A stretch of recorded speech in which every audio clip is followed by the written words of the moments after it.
समारंभां ऐश्वर्याणां च मध्यमाम् अस्मदाचार्यपर्यन्तं वन्दे गुरुपरम्पराम्। आजानुलम्बितभुजौ कनकावदातौ संकीर्तनैकपितरौ कमलायताक्षौ विश्वाम्भरौ द्विजवरौ युगधर्मपालौ वन्दे जगत्प्रियकरौ करुणावतारौ। पञ्चतत्त्वात्मकं कृष्णं भक्तरूपस्वरूपकं भक्तावतारं भक्ताख्यं नमामि भक्तशक्तिकं। बर्हापीडं नटवरवपुः कर्णयोः कर्णिकारं बिभ्रद्वासः कनककोपिशं वैजयन्तीं च मालां रन्ध्रानवेन रधरसुधया पूरयन् गोपवृन्दैर्वृन्दारण्यं स्वपदरमणं प्राविशाद् गीतकीर्तिः। वंशी विभूषितकरान्नवनीरदाभात् पीताम्बरधरोनबिम्बफलाधरोष्ठात् पूर्णेन्दुसुन्दरमुखादरविन्दनेत्रात् कृष्णात् परं किमपेत्वात् महं न जाने। वन्दे विदेहतनया पदपुण्डरीकं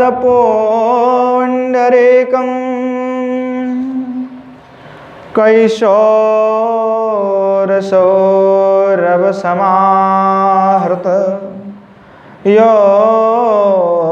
योगिचित्तं हन्तुं त्रितापमनिशं मुनिहांससेव्यं सन्मानशालि परिपीत परागपुञ्जं दुर्वादलद्युतितनों तरुणावजनेत्रं हेमांबरं वरविभूषणभूषिताङ्गं कन्दर्पकोटिकमनीय किशोरमूर्तिं पूर्तिम् अनरतभुवां भज जानकीशं। गङ्गातरङ्गरमणीय जटाकलापं गौरी निरन्तरविभूषितवामभागं नारायणप्रियमनङ्गमदापहारं वाराणसीपुरपति भज विश्वनाथं। हे राधे वृषभानुभूपतनये हे पूर्णचन्द्रानने हे कान्तिकमनीय कोकिलरवे वृन्दावनाधेश्वरी हे मात प्राणपरयने च रसिके हे सर्वयोथेश्वरी मत स्वान्तौजबराशन विषमुदा मम दीनमानन्दयो विदुलता विलसितानुपमाङ्गकान्ति वैदग्ध्यकारुण्यरसा पुलुतपाद्मनेत्रा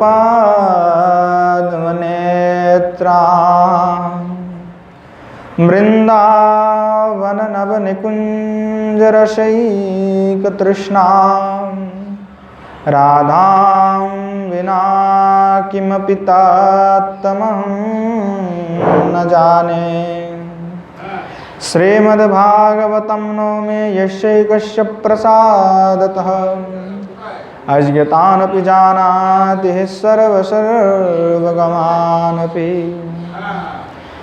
त्वं वेदशास्त्रपरिनिष्ठितशुद्धबुद्धिं चरमां वरं सुरमुनीन्द्र न्यूतं कवीन्द्रम् कृष्णत्वेषं कनकपिङ्गजटाकलापं व्यासं नमामि शिरसा तिलकामुनीनाम्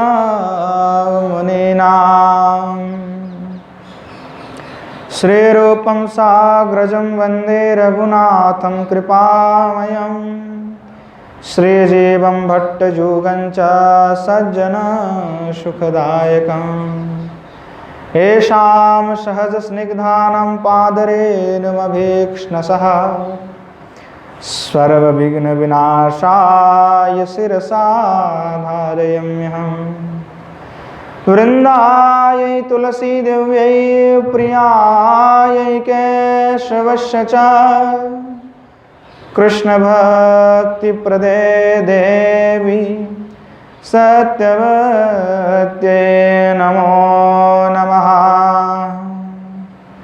नारायणं नमस्कृत्य नरं चैव नरोत्तमं देवीं सरस्वतीं व्यासं ततो जयमुदीरयेत्। वाञ्छकल्पतरुभ्यश्च कृपा सिन्धुभ्येव च पतितानां पावनेभ्यो वैष्णवेभ्यो नमो नमः। हरे कृष्ण कृष्ण कृष्ण हरे हरे, हरे राम राम राम हरे हरे।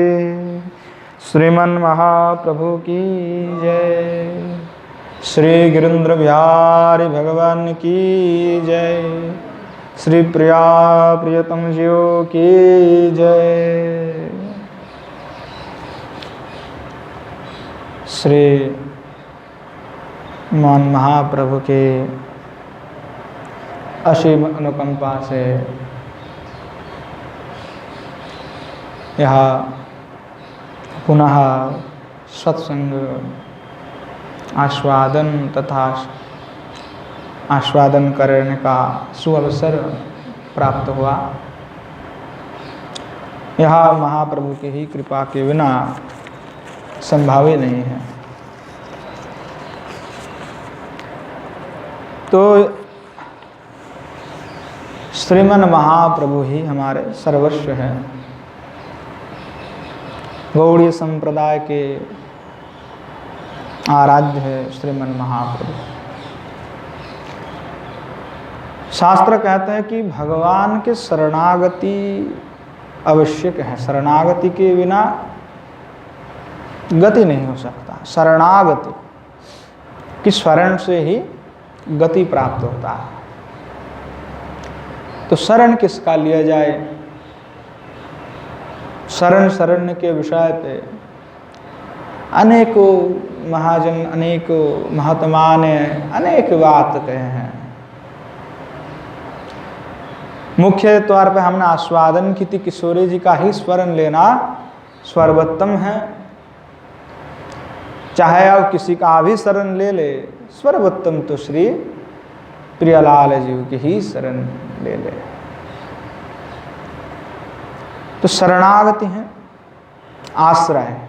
शरण शब्द का ज्यादा व्याख्यान करने जाए तो विस्तारित व्याख्यान हो जाता है, तो उतना व्याकरण वेदांत से कहने जाए तो बृहत व्याख्या हो जाता है और लोगों को समझ में भी नहीं आता। तो सहज शब्द में शरण क्या तात्पर्य है कि आश्रय ग्रहण कर लेना, एकदम सरल भाषा में। तो शरणागति ही क्यों कहा? शरण लेने के लिए गति का तात्पर्य ये करते कि जिनकी शरण लेने पर हमारा गति हो जाए, अर्थात गति शब्द का तात्पर्य कल्याण होना। जैसे नदी प्रवाहमान है वैसे ही उसका गति है तो इसी प्रकार से जैसे नदी गति अर्थात समुद्र की आश्रय लेने के लिए धावित होते हैं, ऐसे भक्त जब श्री भगवान के आश्रय लेते हैं तो वह अंत में श्री भगवान में ही गति प्राप्त हो जाता है। शास्त्र कहते हैं कि शुचिनाम श्रीमताम गेहि योगो भ्रष्ट विजायते। श्री गीता में अनेकों शास्त्र वचन से कहा गया कि योगी आदि योग भ्रष्ट हो जाता है। कई ऐसे महात्मा भी है योग कर रहे हैं, तपस्या कर रहे हैं, भ्रष्ट हो गए, किसी के कारणवश भ्रष्ट हो गए। अब क्यों हुआ, कैसे हुआ तो नहीं कह सकते, किसी कारणवश से हो जाएगा। तो कैसे होता है उसी को श्री गीता में श्री भगवान कह रहे हैं, अप्राप्य योग संसिद्धिम काम गतिम कृष्ण गच्छति कचिन नो भय विभ्रष्टा छिन्ना भ्रमी वनश्यति अप्रतिष्ठो महाबाहो विमूढ़ो ब्रह्मणः पथि। कि जो व्यक्ति ब्रह्म के मार्ग में प्रतिष्ठित नहीं हो सका, अर्थात योगी के पास क्या है, भगवान तो ब्रह्म है, ज्योति स्वरूप है। तो ज्योति स्वरूप भगवान का दर्शन करना संभव ही नहीं हो पाता है जीव के द्वारा। भगवान कैसे, तो कोटि सूर्य समप्रभा है। अब एक ही सूर्य के और हम देखे, थोड़ा देर देखिएगा, एकदम दोपहर में तपती हुई जो सूरज है 12 बजे देखेंगे तो आंख एकदम झलस जाएगा। जैसे देखेंगे ना 2 सेकंड के लिए भी रुक नहीं सकते, ऐसे किए बस उसके बाद तुरंत आपके आंख में कुछ नहीं दिखाई देगा, सब अंधेरा दिखाई देगा। हाँ, तो गोस्वामीपाद ने लिखा कि श्री भगवान जो है, श्री बलदेव विद्याभूषण ने लिखा अपने भाष्य में, विद्युत गौर वर्ण। श्री भगवान कैसे है कि विद्युत गौर वर्ण। जैसे हम कहते हैं कि कृष्ण काले हैं, श्री राम, हम कहते हैं कि कृष्ण जो है काले हैं, तो बोले नहीं, भगवान कृष्ण थोड़े काले हैं, वो तो उज्ज्वल है, पर काले क्यों दिखाई पड़ता है? बोले वैसे ही इतना तीव्र ज्योति है, उन ज्योतियों को आंख में लगता है तो लगता है सब काला ही है, आंख बंद कर लेते हैं लोग। तो इसीलिए वो तीव्र विद्युत जब झलकता है, घना घन घोर बरसात हो रहा है तो उसमें विद्युत झलकता है, तो वैसे जो झलक है, एक झलक में कितना चमकीला है, तो कहे ऐसे विद्युत करोड़ों विद्युत की झलक है, ऐसे दिव्य प्रवाह है। भगवान गए, जो महाभारत की कथा है, श्री भगवान समाधान करने के लिए 2 पक्ष पांडव और कौरव में गए, दूध बन करके पांडवों का दुर्योधन के महल पे कि चलो मान लो कि ये गाव ही दे दो इनको। तो दुर्योधन जो है वो कहने लगे कि हम तो कुछ नहीं देंगे, हाँ, तो एक सूच की अग्रभाग में जो मिट्टी उठा है वो भी नहीं देने वाले हम, लेना तो युद्ध करके लो। तो भगवान को ही थोड़ा इधर उधर बात है, दुर्योधन तो टेढ़े खोपड़ी के आदमी थे, कहने लगे बांध लो इनको, भगवान को बांध लो। तो दुर्योधन जो है सैन्य को भेजे, तो भगवान का आजा बेटा बांध ले मेरे को। भगवान ने अपनी ज्योति को प्रकाश कर दिया, उनकी प्रकाश से किसी को कुछ नहीं दिखाई पड़ा। दुर्योधन देख रहे थे क्या है, कुछ नहीं, सब अंधेरा दिख रहे थे। तो वही व्याख्यान किए हैं जो कृष्णावरणम तशा कृष्णम सांग पांगास्त पार्षदम, जो भागवत के श्लोक है वही व्याख्या में बलद विद्याभूषण ने इस प्रकार की व्याख्या किए हैं। तो जो ब्रह्म में निष्ठ नहीं है, ब्रह्म शब्द का तात्पर्य क्या है? ब्रह्म वही भगवान इति वाच्यते, ब्रह्म शब्द भगवाद इति वाच्यते। भक्ति रसामृत सिंधु में श्री रूप गोस्वामी पाद ने निरूपण किया है, जहाँ जहाँ ब्रह्म शब्द हो वहाँ जो है भगवान इति वाच्यते, जो ब्रह्म शब्द को ही भगवत इति वाच्यते करके ही लेना है। क्योंकि हमारे मत में हम ब्रह्म को तो मानते हैं, पर ब्रह्म को हम साकार रूप से मानते हैं, और वो निराकार भी हो सकता है, वो भी मानते हैं, पर निराकार में कोई रस की पुष्टि नहीं हो सकता। तो इसीलिए जहां जहां ब्रह्म है, श्रुति में ब्रह्म शब्द का प्रयोग है, तो जहां जहां ब्रह्म शब्द दिखाई पड़े वहां भगवत इति वाच्यते करके ही गोस्वामी पाद ने लेने के लिए कह दिया। तो तब जो योगी हैं उनके पास ब्रह्म है, तो योग मार्ग में प्रतिष्ठित नहीं हो सका था। ब्रह्म को प्राप्ति करने के लिए जिस प्रकार के तप होना चाहिए, अर्थात जो भजन करने के लिए जो भजन की विधि है, जो भजन में दृढ़ता है, परिपुष्टता है, परिपक्वता है, ये जब तक नहीं होता, अगर नहीं करके मानो वो मर गया, प्राप्ति हो गया उसका, तो उनका क्या गति होगा? मतलब सुदृढ़ नहीं हो पाया, अथवा भजन करके भगवत प्राप्ति नहीं कर पाया, तो क्या गति होगा? तो यहां कहने लगे कि जो समस्तो कर्म से छोड़ करके, अर्थात जो कर्म को छोड़ करके, कर्म कांड आदि को, वहां ब्रह्म साक्षात्कार अथवा भगवत साक्षात्कार के लिए साधन आदि श्रवण में लगे हुए हैं। तो क्योंकि श्रवण से ही तो साक्षात्कार होगा। क्या है भगवान, उनकी लीला कैसा है, सब तो श्रवण से होगा। क्योंकि पहले ग्रंथ नहीं होता था, श्रुति परंपरा चलते थे, इसलिए श्रवण का महत्व, क्योंकि उसमें स्मृति इतना लोगों का तेज था, लिखने की जरूरत नहीं पड़ता था, श्रुति ही उनके स्मृति में रह जाता था। कि वो मांडुक उपनिषद में एक बड़ी बात कहा है। मांडुक उपनिषद के शायद 11 मंत्र हैं, तो उसी मंत्र के व्याख्यान में कहा है जो भगवान के 4 विभूति हैं, अनिरुद्ध, संकर्षण, वासुदेव और परावासुदेव। तो यहाँ जो है अनिरुद्ध, प्रद्युम्न, संकर्षण और वासुदेव 4 जो है भूये की बात कहा है। तो शंकर भाष्य में उसका कोई उल्लेख नहीं है, नहीं मानते, पर रामानुजी भाष्य में उसका उल्लेख है। तो 4 में जो अनिरुद्ध है, तो वो क्या करता है, तेजस है। तो जो तेजस स्वरूप जो भगवान है, 4 स्वरूप में विद्यमान है, उन्हीं से समस्त कुछ होते हैं। तो स्मृति है, जो ब्रह्म का ज्ञान है, अर्थात भगवान का जो ज्ञान है, वो तेजस धीरे धीरे उत्तर बढ़ता है। जैसे मेरे में अगर ब्रह्म ज्ञान है, अर्थात भगवत ज्ञान है, तो मेरे परंपरा के शिष्य में उसका ज्ञान अधिक होगा, ऐसा शास्त्र का कथन है। परंतु आज तो उल्टा हो गया, अभी घट रहा है, कब बढ़ नहीं रहा है, क्योंकि तेजस को धारण करना पड़ता है। तेजस क्या है, वीर्य है, तो उसी से स्थानांतरित होता है, उसकी संरक्षण से ही जो है वह बलवत्तर होते रहता है। अगर उसकी संरक्षण नहीं है तो वह बलवत्तर नहीं हो सकता है। तो मांडुक्य उपनिषद में इसका वाक्य उन्होंने कहा है।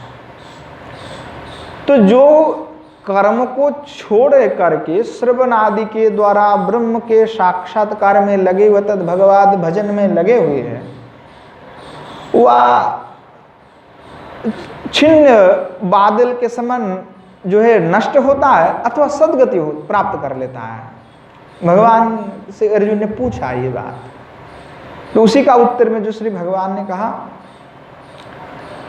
कि पार्थ, श्री भगवान संबोधन करते हुए अर्जुन को कहने लगे, पार्थ नैवेह नामुत्रो विनाशस्तस्य विद्यते कि वहां जो व्यक्ति है ना तो इसका इस लोक में नाश होता है, ना ही परलोक में उसका विनाश होता है। तो क्या होता है, ना ही कल्याणकृत कश्चित दुर्गतिम तात गच्छति,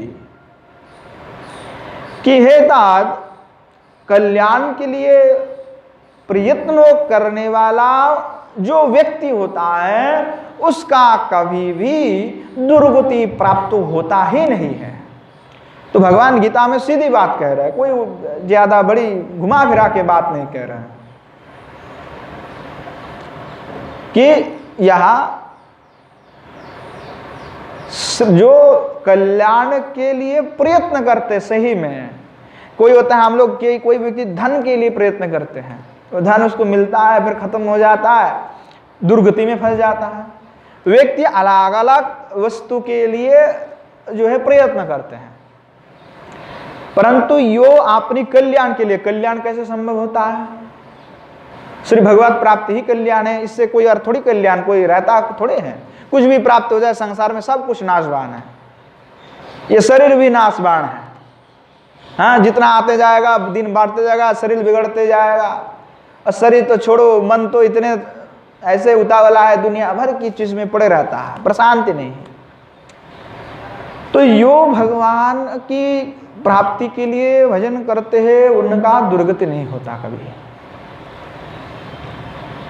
तो वहां क्या होता है कि किसी उच्च कोटि के जो भक्त होते हैं कई बार पतन होने के बावजूद भी वे जन्मांतर में अध्यात्मनिष्ठ कुल में जन्म लेते हैं। अध्यात्मनिष्ठ किसी वैष्णव परिवार में, कोई शुद्ध ब्राह्मण परिवार में जो भगवत भजन में लगे हुए हैं। ऐसे बड़े बड़े जो भी हम कथाएं भक्तों का सुनते, गाथा सुनते, कोई एक जन्म से भगवत प्राप्ति नहीं किए हुए हैं, अनंत काल से तपस्या करते आ रहे हैं।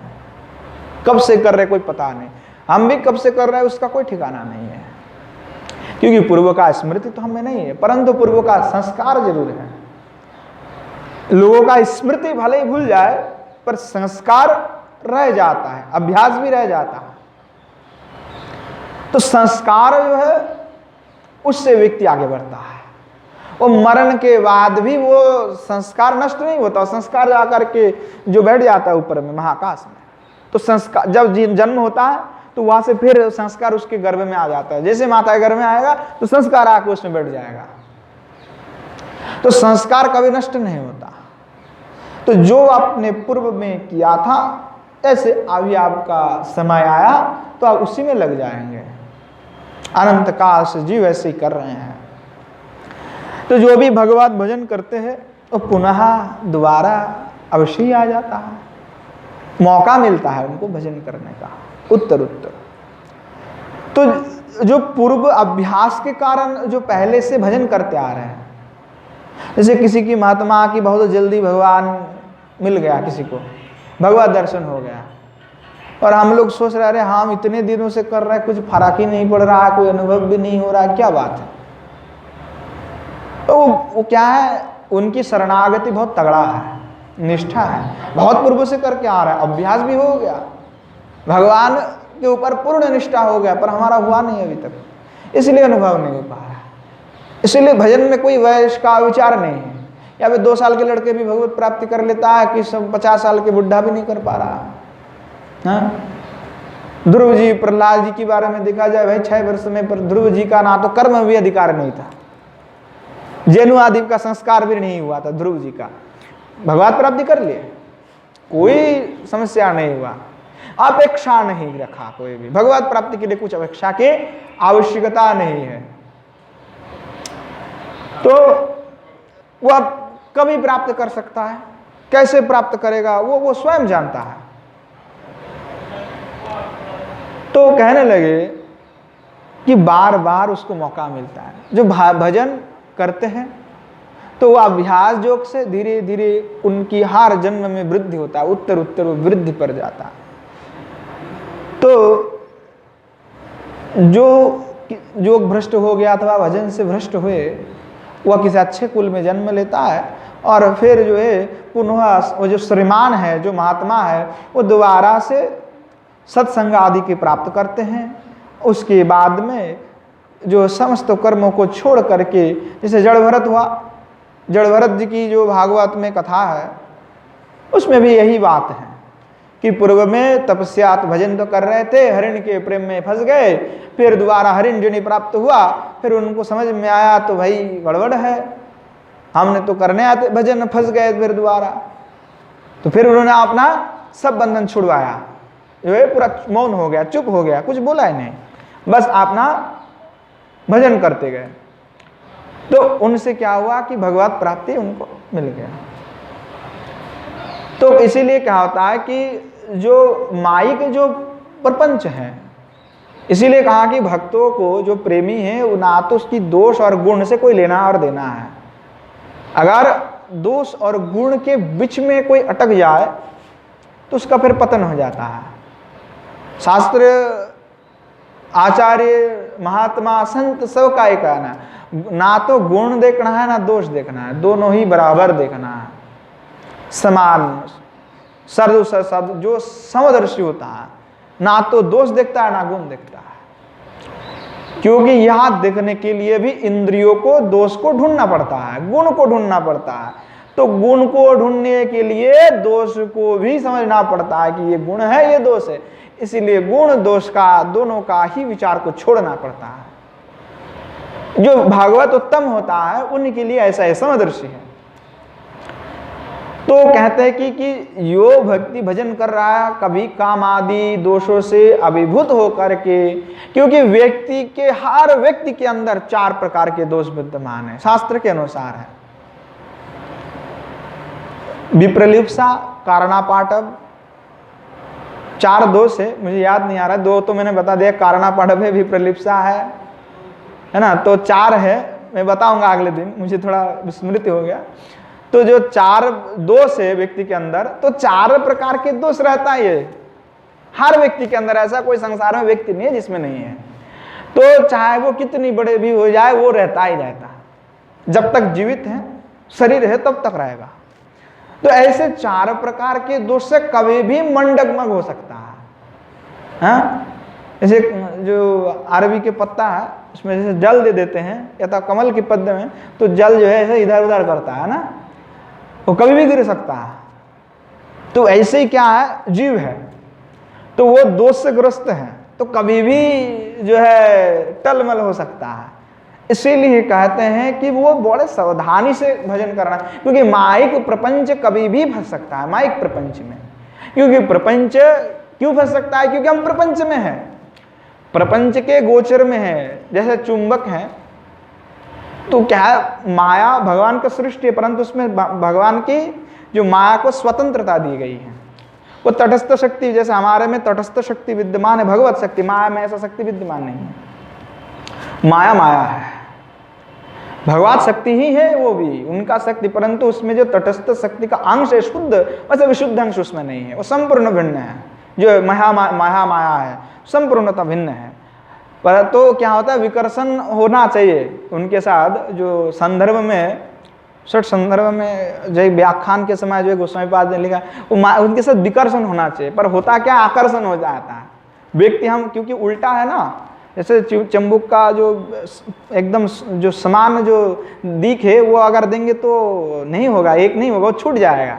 जैसे उल्टा दे देंगे तो पकड़ देता है, तो वो ऐसे ही है, वो उल्टा है, हम भी उल्टा हैं, तो इसीलिए हम उसके साथ पूरा पकड़ने की कोशिश।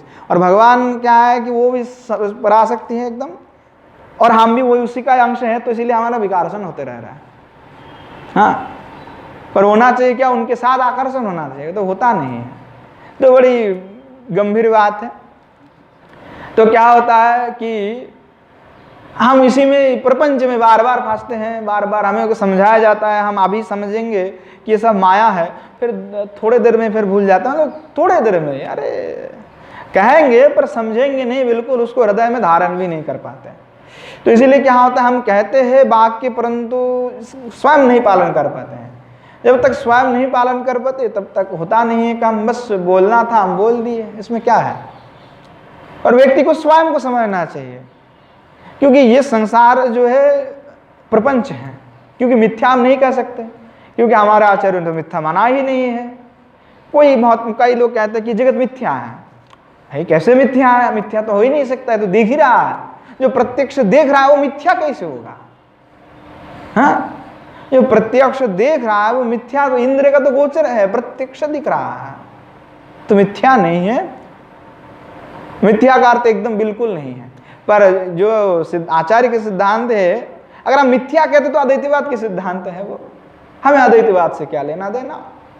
वो तो मायावाद है, मायावादी की तरह बातों में करना नहीं है। तो ये माया प्रपंच है, इस प्रपंच में जीव फंसे रहते हैं। भोग विलास, ऐश्वर्य, धन, यश, मान, प्रतिष्ठा सब चाहिए हमको, और जब तक इसके पीछे हम भटकते हैं तब तक हमारा समय निकल जाता है, भगत भजन जो होता नहीं है। क्योंकि इंद्रिय इसी विषय में प्रसन्न होता है, आत्मा प्रसन्न नहीं होता है इससे। आत्मा तब प्रसन्न होता है जीवात्मा जब वो परमात्मा से मिलता है, और इस भोग से जो है उसको दुख ही मिलता है। जैसे कई लोग कहता है कि जैसे दुख कोई भोग रहा है तो लोगों को लगता है हमारा शरीर दुख भोग रहे हैं। तो जब शरीर, आप बताएं कि आप आत्मा है कि शरीर है, आप सब कहेंगे मैं तो आत्मा हूं। तो आत्मा को दुख होता है कि नहीं होता है? आत्मा को दुख नहीं होता, जीवात्मा को दुख नहीं होता। अवश्य होता है, क्यों नहीं होता? वो तो अद्वैतवाद की कथा है कि जीवात्मा का दुख नहीं होता।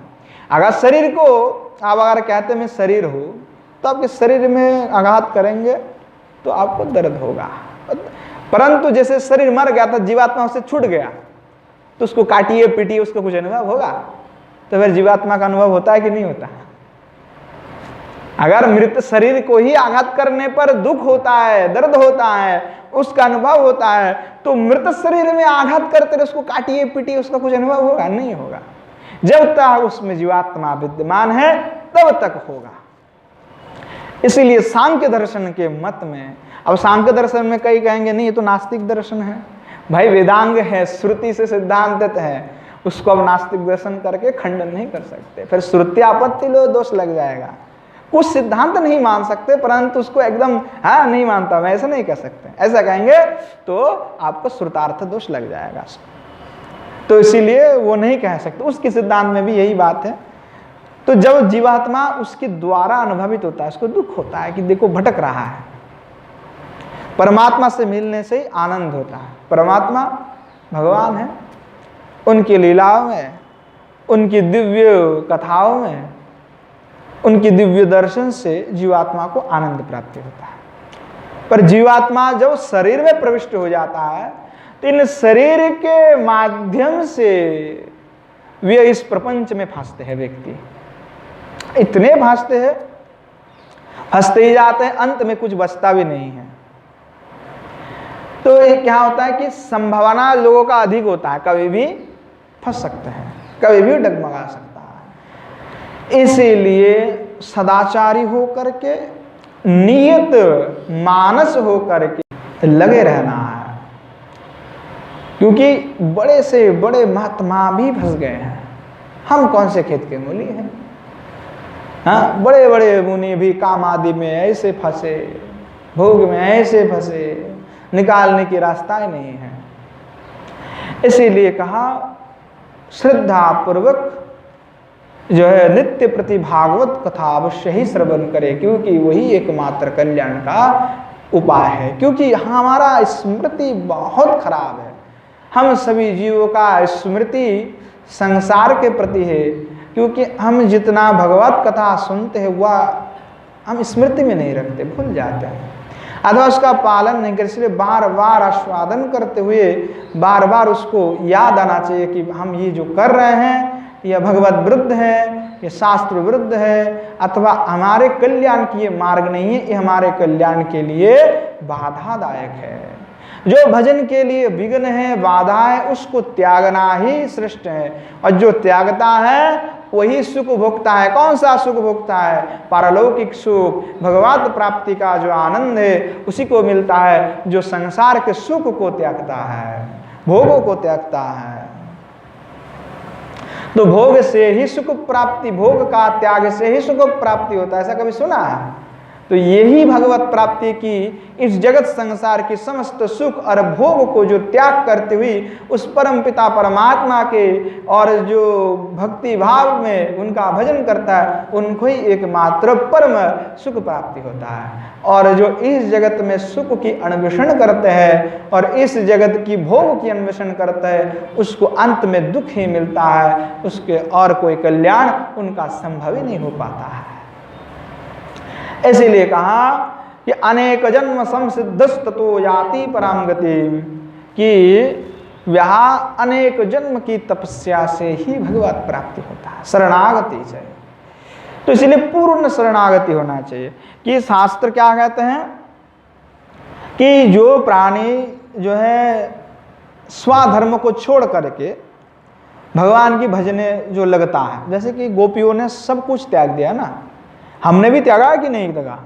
क्योंकि हम तो विधि मार्ग को त्याग दिए ना पूरा, क्योंकि हमारे शास्त्र के अनुसार हमें यज्ञ करना चाहिए, हमें चांद्रण आदि व्रत करना चाहिए, स्मृति के अनुसार चलना चाहिए, हमें और भी सारा नियम हमें करना चाहिए, पर हम उस मार्ग को और नहीं जा रहे हैं। हमने क्या किया? अपने स्वाधर्म को छोड़ दिए। स्वाधर्म का अर्थ क्या है? जैसे पूर्व काल में मुनि ऋषि जैसे आचार व्यवहार करते थे, श्रुति स्मृति पुराणन के अनुसार कर्म कांड आदि हवन आदि करते थे, उस मार्ग को हमने छोड़ दिए। छोड़ करके हम क्या किए? एकमात्र भगवान की शरणागति लेने लगे। तो कचित हम भजन तो करने लगे, परंतु आपक हम है, अभी पक्क नहीं है। अगर आपक है और आपक के होने के कारण अगर गिर जाए तो किसी ना किसी तरह से उनका कल्याण हो भी जाता है। ऐसा नहीं है कि नहीं होगा, हो ही जाता है कभी ना कभी।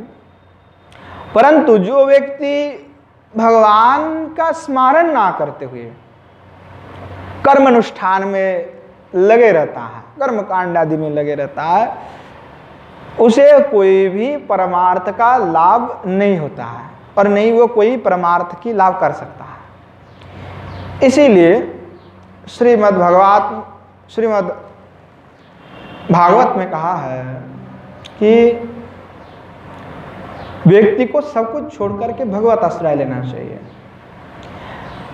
त्यक्त्वा स्वधर्मं चरणाम्बुजं हरेर भजनन्न पक्वात पते ततो यदि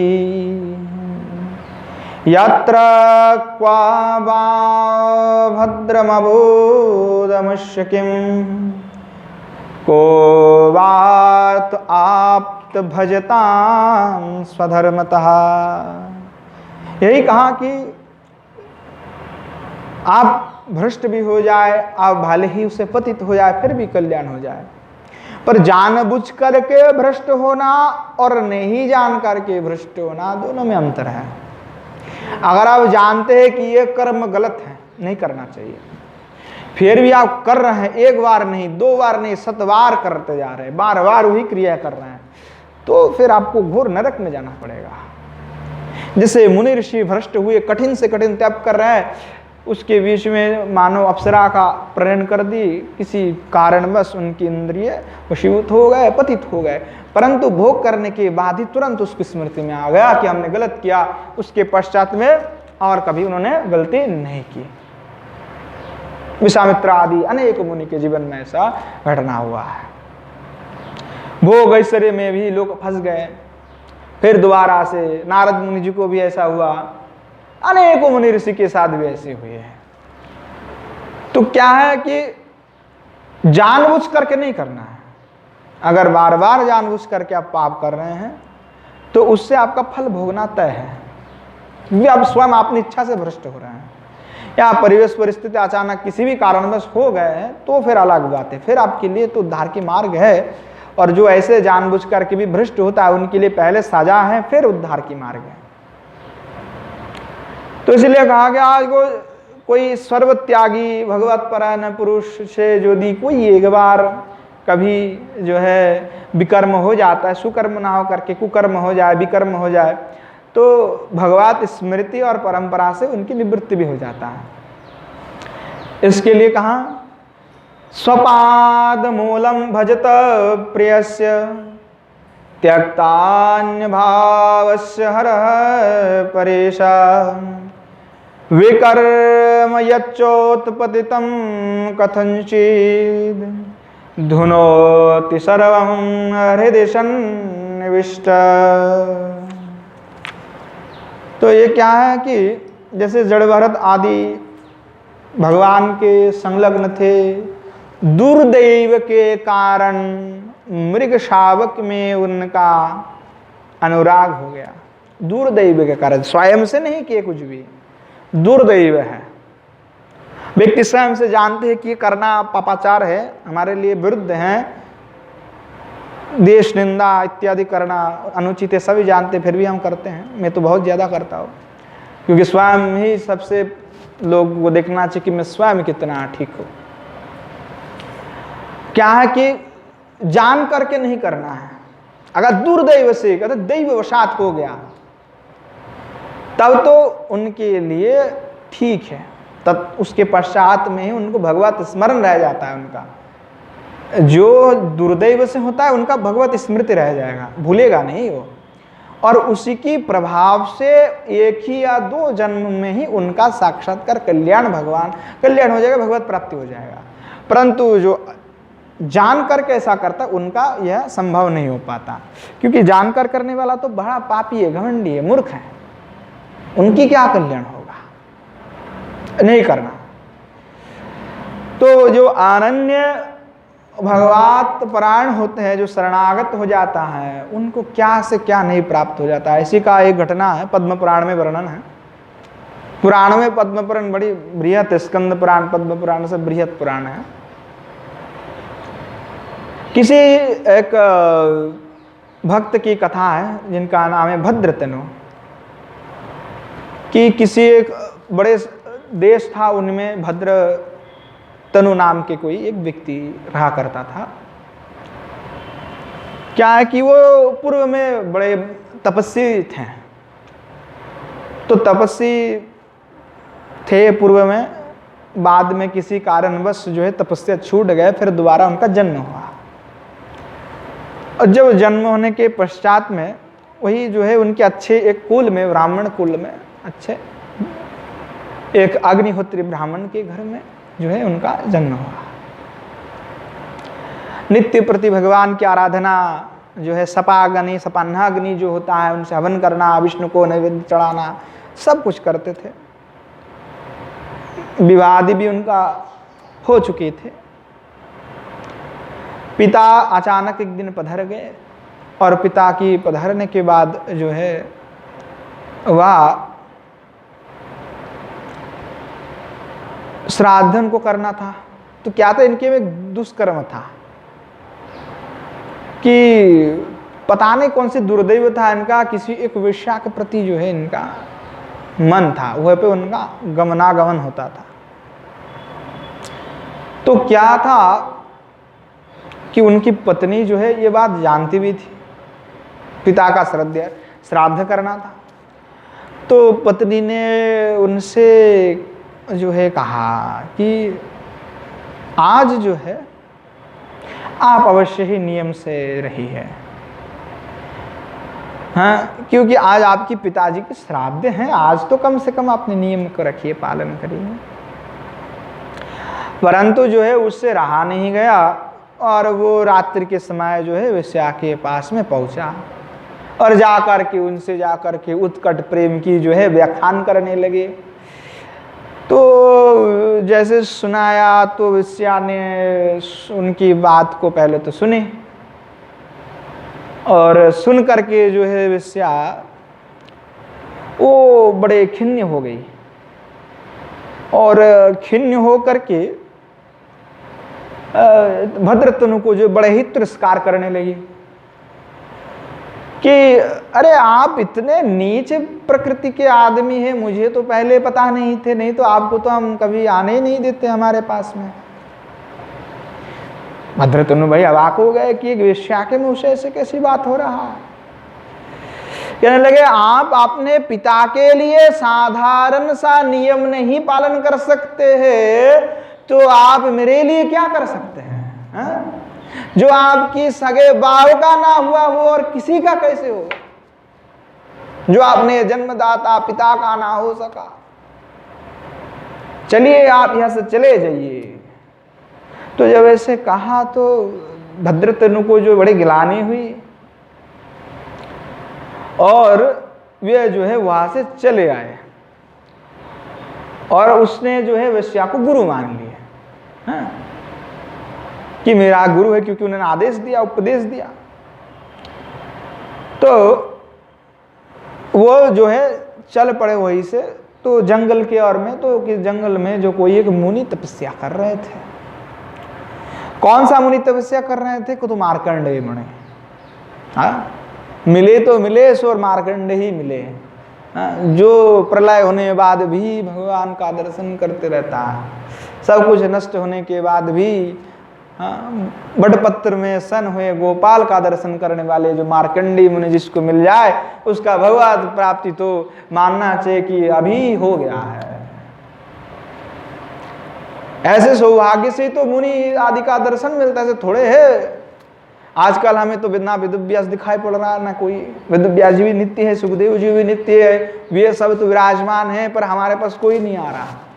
हम बुलाए तो भी नहीं, आह्वान करते हैं तो भी नहीं आते। एक बार क्या हुआ, सभा हुए थे जो माध्यचार्य थे, तो माध्यचार्य से पूछा आपके गुरु जी कौन है? परंपरा की बात है, दिखाई। बोले हमारे गुरु जी वेदव्यास हैं। कहते अरे वेदव्यास जी बहुत पहले चले गए, आप क्या बात करते वेदव्यास जी? वो कहे ठीक है, फिर बुलाइए अपने गुरु जी को।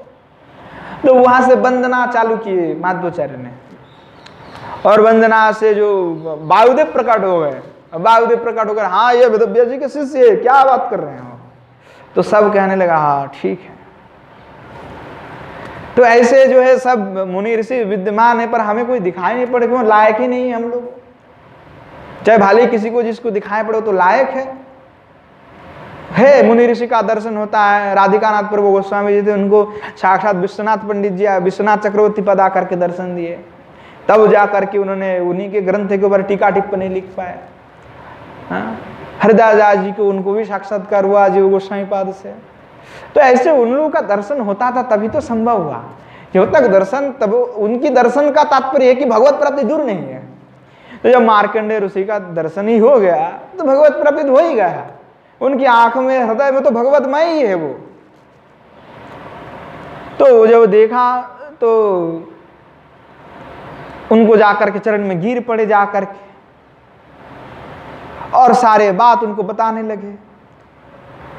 तो मार्कंडेय ऋषि ने कहा कि देखो जो है तुम्हारा बहुत जल्द ही कल्याण होने वाला है। हाँ, तुम घबराओ मत। देखो मेरे पास समय नहीं है सब बात करने का, मैं तो निरंतर भगवान की तपस्या में लगे रहता हूँ। उनका बाल स्वरूप का मैं दर्शन करता, अति अद्भुत स्वरूप है श्री भगवान का, क्या अद्भुत स्वरूप है। तो कहने लगे देखो मेरे पास तो किसी दूसरी बात के लिए समय नहीं है, मैं तुम्हें उपदेश दूँ इतना भी मेरे पास समय नहीं है। तो तुम एक काम करो, किसी दूर में, यहीं से थोड़े दूर में जो है महात्मा दांत नाम के कोई महात्मा मुनि रहता है, उनके पास जो है तुम चले जाओ। तो उनकी बात सुन करके जो भद्रतनु है वह चल पड़े। वो महात्मा दांत के पास गए और सारी स्थिति घटना उनको बता लाए। तो महात्मा भी बड़े प्रसन्न हुए, और महात्मा का कार्य की क्या है, भगवत प्राप्ति ही तो कराना है। महात्मा का सेवा क्या, कई लोग कहते हैं महात्मा तो कोई सेवा नहीं करते हैं। अरे जीव का उद्धार कराना, इससे बड़ी कोई सेवा हो ही सकता है क्या? भगवत कथा सुना रहे, भगवान की गुणगान कर रहे हैं, इससे बड़ा और कर्म क्या होगा? सेवा ही तो है, और भी बिना फ्री में कर रहे हैं। तो जो है वो कहने लगे कि भगवान की उपासना करो, तब जाकर के तुम्हें भगवत प्राप्ति मिलेगा। तो उन्होंने उपासना विधि बताया, उपासना कैसे की जाती है। तो वो पूरा निष्ठा से भगवान के ऊपर शरणागत हो गए कि इस संसार में सब कुछ क्या है, नाशवान है और कोई किसी का नहीं है। यह एकमात्र श्री भगवान ही अपना और मैं ही भगवान का हूँ, इससे बड़ी और कोई बात नहीं है। ना तो उन्होंने किसी के लिए चिंतन किया, ना किसी के लिए कुछ संग्रह किया, ना कोई उनकी चिंता है, केवल भगवान के लिए ही प्रेम है। हम क्या है कि मुंह में बोलते हैं कि भगवान को हम प्रेम करते हैं, पर चिंतन किसी और के लिए है। देह मन तो किसी और को दे करके बैठे हैं, हाँ, हृदय में कोई और बैठा हुआ है। तो क्या है कि चिंतन भी करते, मानस में ध्यान भी लगाते, तो परम पुरुषोत्तम भगवान के ध्यान ना आकर के जिन चिंतन में खोए बैठे थे वही ध्यान आ जाता है। स्वरूप किस का आ रहा है, किसी को हम बैठे तो हमारा अगर पुत्र है, पिता है, माता है, संसार है, दुनिया के खबर है, सब खोपड़ी में घूम रहा है, तो वह भगवान को बैठने के लिए जगह नहीं है। कहते तो हम शरणागत हो गए हैं, परंतु हमारे हो नहीं पा रहा, हुआ नहीं अभी तक। हम प्रच्छन्न है, जैसे शंकर मत प्रच्छन्न मायावादी हैं, वैसे हम प्रच्छन्न शरणागत हैं। प्रच्छन्न शरणागत कि नहीं है फिर भी है, ऐसे स्थिति है। पर इनका क्या है कि पूर्ण रूप से सब छोड़ दिए, अपने लिए भी संग्रह करना छोड़ दिए, खाना पीना बंद, केवल जो है वायु करके ग्रहण करके भजन करने लगे। ऐसा विरक्त हो गया है। अब जब यह थोड़े दिन में ही जो क्या है, इतनी तपस्या, इतनी भक्ति भाव, इतने शरणागत है, तो इनसे भगवान जो है बड़े प्रसन्न हो गए। उनको आकर के जो है प्रत्यक्ष आकर के श्री भगवान जो उनको दर्शन दिए और आकर के उनके समस्त पाप को नष्ट करा दिए। श्री ठाकुर जी महाराज की जय। तो क्या हुआ कि दर्शन दिए, ठाकुर जी ने कहा ठीक है आज से तुम मेरा मित्र हो, कहा कि तुम आज से मेरा मित्र हो। तो क्या हुआ कि उस दिन से जो है भगवान के साथ वो खेलने लगे, मित्र बन करके। हाँ, तो भगवान ने देखा कि जो धीरे धीरे जो है इनका शरीर जो है दुर्बल होने लगे। तो दुर्बल व्यक्ति कब होता है, जब उसकी मन में बड़े टेंशन रहता है, बड़े खिन्न हो रहता है, कुछ चिंता सता रहा है। तो भगवान ने उनसे कहा कि अरे तुम इतना मित्र इतना दुर्बल क्यों हो रहे हो, क्या समस्या है? मैं स्वयं तुम्हारा मित्र हूं और मैं स्वयं मित्र होने पर भी तुम अगर चिंतित क्यों कर रहे हो, चिंता क्या है? तो भद्रतनु ने कहा कि भगवान मुझे हर समय यह डर लगता है कि मुझसे कई अपराध तो नहीं हो जाए जिससे कि मैं आपकी मित्रता से वंचित हो जाऊं। तो भगवान ने उनको कहा कि देखो ऐसे मित्र, मेरे मित्र जो है ऐसे चंचल नहीं होते, तुम तो बड़े चंचल हो।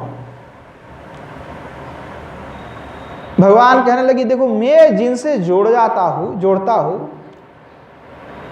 उससे अटल मैत्री में रखता हूं। अटल मैत्री क्या है कि कभी जो टलता नहीं है। श्री भगवान क्या है कि वह भक्त की भाव से इतना प्रेम करते हैं भक्तों से कि वो प्रभु का मान तो टल जाए, भक्तों का मान टले ना टले, प्रभु का मान तो टल ही जाता है।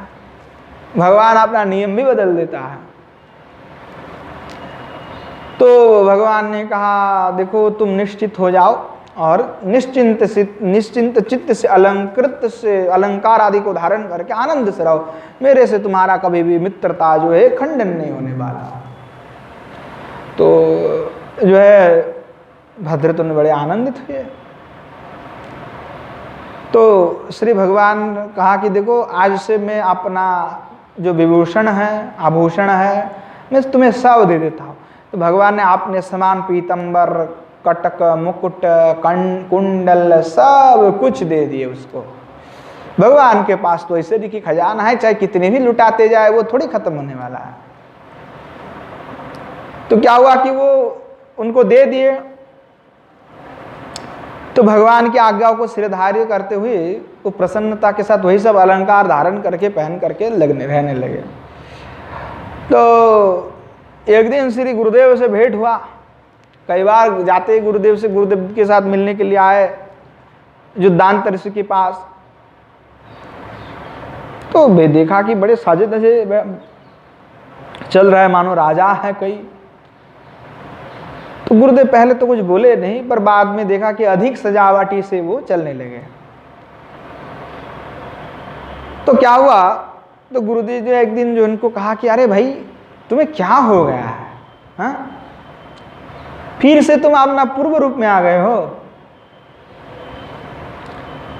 तो उसने वह भद्रतनु ने उत्तर दिया कि हे गुरुदेव, आपने जिनका भजन करने के लिए हमें बतलाया है ये सब उन्हीं के अनुसार ही हो रहा है, उन्होंने मुझे आज्ञा दिया है। तो दांत बड़े ही जो है आश्चर्य हो गए कि मैं करोड़ों साल से तपस्या कर रहा हूँ भगवान का, मुझे तो नहीं दर्शन हुआ, ना ही मुझे साक्षात्कार प्राप्ति हुई कभी भगवान का,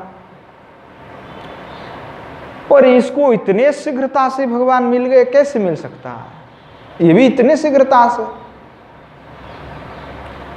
तो दांत ने कहा ठीक है, तब तुम्हें भगवान मिल ही गया तो मुझे भी मिलाओ एक बार।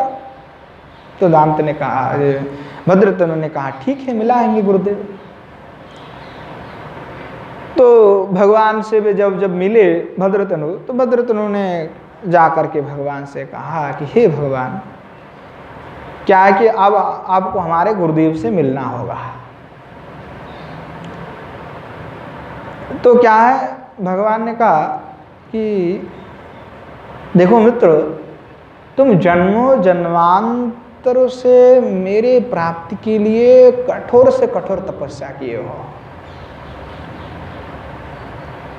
और उसी के कारण जो है मैं तुम्हें प्राप्त हो गया और तुम्हारा पाप भी नष्ट हो गया, तुम मेरे साथ मिलने के लिए तैयार थे, हाँ, देर नहीं था। अगर हम ये चिंतन करते कि अभी हमने जो संध्या 7 बजे हम चिंतन करते कि अभी अभी सवेरे हो जाता तो बड़े अच्छा होता है, पर वो संभव नहीं है, वो दूसरे दिन प्रातःकाल में ही संभव होगा। अगर हम प्रातः 4 बजे 4:30 बजे कहते हैं अरे अभी प्राप्त हो जाता तो बड़ी अच्छा था, क्योंकि थोड़ी देर में प्राप्त होने ही वाला है। तो जिनको प्राप्त होना है वो तो प्राप्त होने वाला है, परंतु उससे पहले प्राप्त नहीं हो सकता, संभव नहीं है। बिन बादल बरसात थोड़े होता है, बादल होगा तभी तो वर्षण होगा। तो ये तैयार थे तो इनको प्राप्ति हो गया। तो भगवान ने इनसे कहा कि देखो तुम्हारे में बस एक ही चीज था, वो काम जो तुम्हारा नष्ट नहीं हुआ था, इसीलिए तुम्हारा जो है विषया के प्रति मन डगमगा गए, अब वो नष्ट हो गया, इसीलिए मैं तुम्हें मिल गया हूँ। परंतु देखो तुम्हारे गुरुदेव की अभी समय नहीं हुआ, उनको बहु जन्मांतर तक अभी तपस्या करना होगा। हाँ, तो कई लोग कहते नहीं गुरुदेव की भगवत प्राप्ति नहीं होता है तो शिष्य को कैसे भगवत प्राप्ति हो सकता है। ऐसा नहीं है, हो सकता है कि शिष्य को पहले प्राप्ति हो जाए और शिष्य को खींच करके ले जाए गुरु को, जी गुरु जी से मिलिए। ऐसे भक्तमाल में भी अनेक घटना है, और ये तो पद्म पुराण का है, इसको तो कोई खंडन ही नहीं कर सकता, इसका मंडन हो सकता है, और कोई खंडन करने जाएगा तो स्वयं ही खंडित हो जाएगा। तो कब किसका भगवत प्राप्ति हो जाएगा उसका निर्धारण कोई नहीं कर सकता। भगवत प्राप्ति उसको होता है जो सरल है, जो समदर्शी है, जो किसी देश विवाद क्लेश में नहीं फंसता, जो पूर्ण समदर्शी है, सर्वभूत में समभाव रख करके जो चलता है। श्री चैतन्य महाप्रभु ने कहा कि सर्वजीवे जानी कृष्ण अधिष्ठान, सर्वजीवे करिबे सम्मान, जीवे दया नामे रुचि, वैष्णव सेवो निया इत्यार धर्मो नाही सुनो सनातन। यही बात श्री भगवत्पाद श्री भगवान कृष्ण भी गीता में कहते हैं, ईश्वर सर्वभूतानां हृदय से तिष्ठति अर्जुन। हाँ, ईश्वर सर्वभूत में विराजमान है, हृदय में। और यही बात विष्णु पुराण आदि समस्त शास्त्र में, भागवत आदि शास्त्र में कहते हैं कि सर्वभूतानां समकृत्वा विष्णु पश्यत्वा यह निरंतरम भजनम कुर्वन्ति करोति स्वभावत उत्तमा, कि जो सब में समदृष्टि देख करके विष्णु सम मान करके और सब कुछ विष्णु का ही प्रपंच मान करके दोष और गुण के परे हो करके सब में समभाव रखते हुए भजन करते, वही एकमात्र भगवान का प्राप्ति कर लेता है। उसके बिना भगवान की प्राप्ति संभव नहीं। जब तक भगवत उत्तम नहीं होता तब तक भगवान की उस प्रकार से प्राप्ति नहीं संभव होता। और भागवत उत्तम होने पर भी जो ब्रज किशोरी जी है, श्री किशोरी का रस प्राप्ति उनके लिए भी कठिन साध्य हो जाता है, कि उद्धव भी तो भागवत उत्तम है, फिर भी उन्होंने कहा कि हमारे लिए भी दुस्साध्य है। तो क्या हुआ कि इसीलिए कहा कि तुम्हारे गुरुदेव को तो अभी बड़े समय लगेंगे भाई, ऐसे कैसे दर्शन दे दे। तो भद्रतनु जो है भगवान के चरण में गिर पड़े कर, नहीं प्रभु, हमें तो हमारे प्रसन्नता के लिए कम से कम करना ही पड़ेगा, दर्शन देना ही पड़ेगा। तो भगवान कहने लगे चलो भक्त भी भाई क्या करे, प्रभु का मान टले ना टले, हैं क्या करे, भक्तों का मान टले ना टले। अब प्रभु तो टल ही जाता है, प्रभु को हम नियम बदलते हुए दिखे, वो अभी नियम बदल दिए। इसीलिए जो है इनको कहता है कि भगवान को विश्वास करो, कभी भी नियम बदल सकता है, क्योंकि प्राप्ति के लिए देर है, अंधेरे नहीं है, देर है पर अंधेरा नहीं है। तो देखो शिष्य के कारण गुरुदेव को ही भगवती भगवान मिल गए। तो क्या हुआ कि भगवान ने कहा ठीक है भाई, लेके आना, तुम्हारे गुरुदेव से मिल लेंगे, कोई बात नहीं, ठीक है। फिर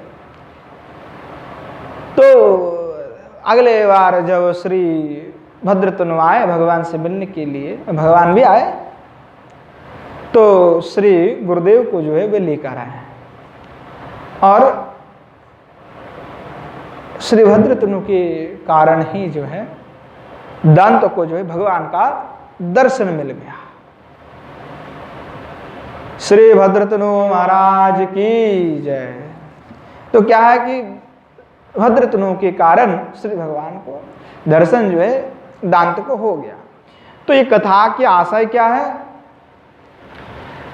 कि स्थिति चाहे कैसे भी हो, जीव का कैसे भी स्थिति हो, भगवान में उनका अगर संपूर्ण रूप से शरणागति हो जाता है तो उनका गति प्राप्त हो जाता है, तीव्रता से वो भगवान को प्राप्त कर लेते हैं।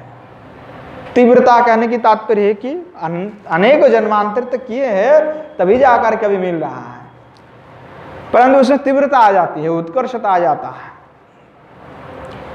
तो इसलिए कहा कि किसी भी तरह से हो भगवान की प्राप्ति के लिए प्राणी को किसी भी प्रकार से श्री भगवान की शरणागति लेना है। शरणागति का तात्पर्य है पूर्ण रूप से समर्पण, यहाँ तक कि स्वयं के लिए भी चिंतन नहीं करना, स्वयं के लिए कुछ भावनाएं नहीं करना, पूर्ण रूप से निर्भर हो जाना। किसके ऊपर?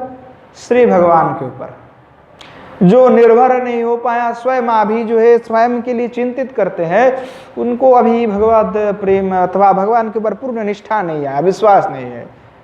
अगर भगवान के ऊपर पूर्ण निष्ठा है तो श्री भगवान गीता में कहा है कि जो मेरा शरण लेता है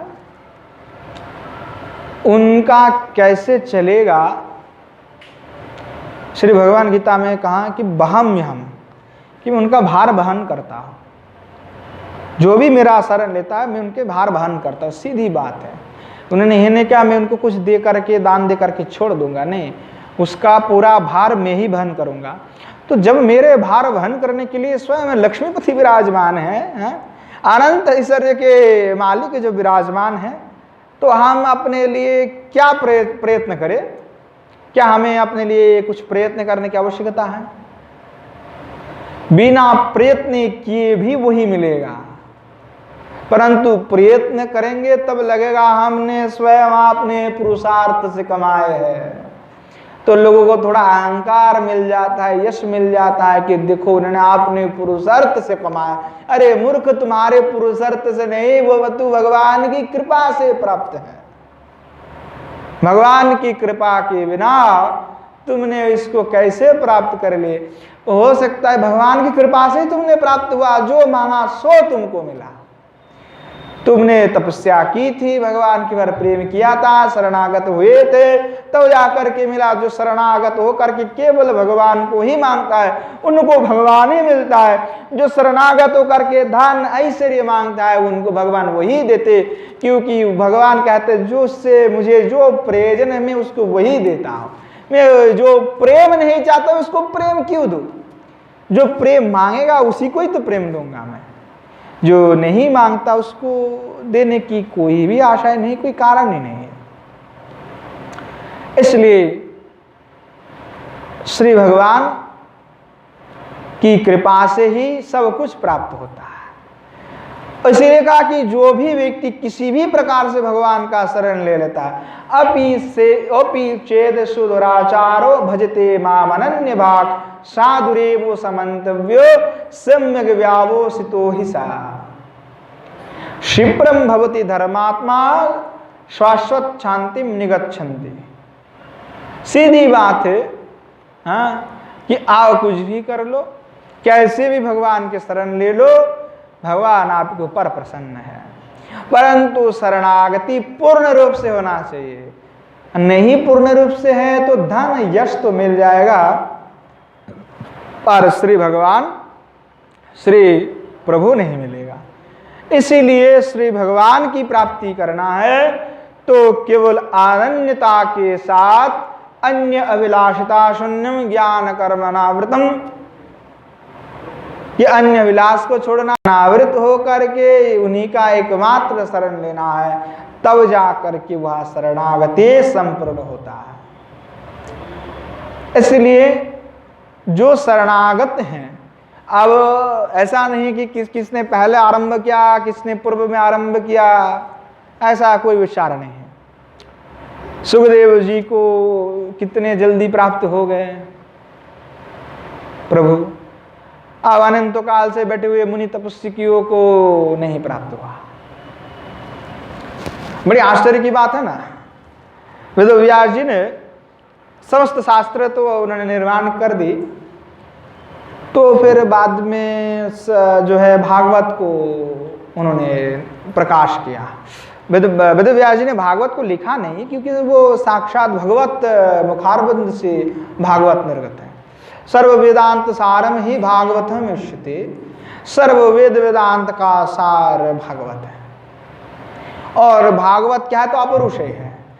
जैसे वेद अपरुषय हैं, वैसे श्रीमद् भागवत भी अपरुषय है, क्योंकि वहाँ श्री भागवत यहाँ श्री ब्रह्मा का हृदय में प्रकाशन हुआ उसका, वहाँ लिखा नहीं गया है, किसी के द्वारा नहीं लिखी थी, वो श्री भगवान के श्री मुखारबंद से श्री ब्रह्मा ने श्रवण किया, उनके हृदय में उसका प्रकाशन हुआ।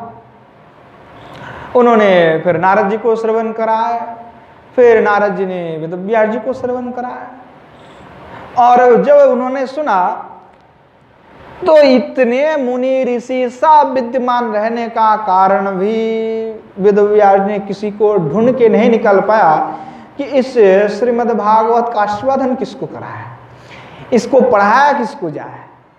उनको एक भी लोग नहीं मिले। परंतु देखो बृहस्पति आदि सब बड़े बड़े मुनि ऋषि विद्यमान थे जो सत्य युग से विराजमान है, पर उन किसी में वैसा योग्यता उन्होंने देखा नहीं कि उनको मैं भागवत जी का अध्ययन करा दूं। सुखदेव जी को ही उन्होंने अध्ययन कराया, उसका आस्वादन कराया। क्यों कराया? क्योंकि उनके लिए वही एकमात्र परम योग्य थे। तो ऐसे अपरुषे है श्रीमद् भागवत। तो इसीलिए कहा कि वो किसकी भगवत प्राप्ति हो जाए उसके लिए कोई विधान नहीं है।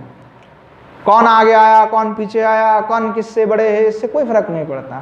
फर्क इससे पड़ता है कौन कितना भगवान के प्रति शरणागत है, कौन कितना समदर्शी है, कौन कितना आपने आप को सुधार करके उस परम प्रभु के चरण में संपूर्ण सौंप दिया है, संपूर्ण रूप से शरणागत हो गए। ये जब हो जाता है तब और कोई बाधा नहीं रहता। तो भगवत प्राप्ति के लिए कि चाहे किसी भी प्रकार से शरणागति हो जाए, शरणागति किसी भी प्रकार से ले ले, उनकी कल्याण संभव है। हाँ, अगर रस प्राप्ति की बात है फिर तो आपको एक मार्ग से चलना पड़ेगा। अगर किशोर जी के शरण लेना है, वह मधुर रस के आस्वादन करना है, तो फिर आपके लिए शरणागति किशोर जी का है। अगर आपको श्री भगवान राम प्रिय है तो श्री भगवान राम प्रिय, तो आपको उन्हीं की उपासना करना है। किसी भी रूप में किसी का भी प्रेम हो सकता है, अप्रेमी में कोई भी भेदभाव नहीं हो सकता है। इसमें उत्कर्ष का तात्पर्य में भगवान के भक्त में कोई भी छोटे बड़े नहीं है। चाहे कोई मधुर वाले करे, चाहे सख्य है, चाहे वत्सल्य में करे, कोई सुहृद भाव से करे, कोई मैत्र से करे, किसी भी प्रकार से करे, उससे किसी से कोई भेदभाव नहीं है। बस केवल रस की आस्वादन की तारतम्यता है। इसीलिए भक्ति रसामृत सिंधु में समस्तो रस का वर्णन कर दिए हैं कि जिसको जो भाए वो करे, उसमें कोई भी आपत्ति नहीं है। इसीलिए जो मधुर रस के उपासक है उनके लिए तो श्री जुगल सरकार की ही प्रिया प्रियतम जी की ही उपासना है। और जो श्री जानकीनाथ की उपासना करना चाहते उनके लिए अलग मार्ग है। श्री भगवान नारायण की जो उपासना करना चाहे उनके लिए वो आराध्य है। जो श्री भगवान विष्णु का उपासना करना चाहे उनके लिए वो ठीक है। किसी ना कोई छोटा है ना कोई बड़ा है, सब समान है। इसीलिए कहा आकाशत पतितोपयम यथा गच्छति सागरम सर्वदेवो नमस्कुरु केशवम प्रति गच्छति। जैसे किसी भी देवताओं का अगर नमस्कार करते हैं तो केशव के प्रति ही नमस्कार होता है, क्योंकि ये समभाव है, नहीं तो बड़े खंडन मंडन चलते रहेगा। इसीलिए समभाव के लिए कहा गया कि समदृष्टि हो जाओ, क्योंकि समदर्शी होने पर ही भागवत उत्तम हो जाता है। निष्ठा रखना सबसे जरूरी बात है, पर निष्ठा के लिए किसी का निंदन करना, तिरस्कार करना, ये बात ठीक नहीं है। इसीलिए कृष्ण में श्री प्रिया प्रियतम जी में एक निष्ठा तो रखना है, परंतु किसी का तिरस्कार नहीं करना, किसी का जो है छोटा नहीं करना, उनको समभाव दृष्टि होकर के भगवत बुद्धि जो भगवान के ही अवतार है, अंश है, वो मान करके उसी का भगवान के भजन करना है। इसीलिए पूर्ण रूप से जो भी जिस रूप में है उसी रूप के अनुसार उनका आश्रय लेकर के उस भजन में आगे बढ़ते रहना चाहिए, क्योंकि शरणागति के भिन्न यहाँ कभी संभव नहीं है। तो पहले तो शरणागत हो करके धीरे धीरे व्यक्ति बढ़ता है, आगे जा करके उच्च स्तर भी है उसका। किसी भी तरह से भगवान की शरणागत हो जाए तभी उनको श्री भगवान की प्राप्ति में और देर नहीं लगता। तो इसलिए संपूर्ण रूप से भक्तों को चाहिए कि वो पूर्ण सब रूप से श्री भगवान समर्पित हो जाए, अपने लिए भी चिंतन छोड़ दे, केवल वह भगवान के ऊपर निर्भर हो जाए, तब श्री भगवान ही उनका भार वहन करता है। तो आज यहीं पे विश्राम देते हैं। आगे जैसे हम आस्वादन कर रहे हैं ऐसे कुछ प्रसंगों का आस्वादन करेंगे। जय जय श्री राधेश्याम निताई गौर हरि बोल। श्रीमन महाप्रभु की जय। श्रीमन महाप्रभु के समस्त पार्षद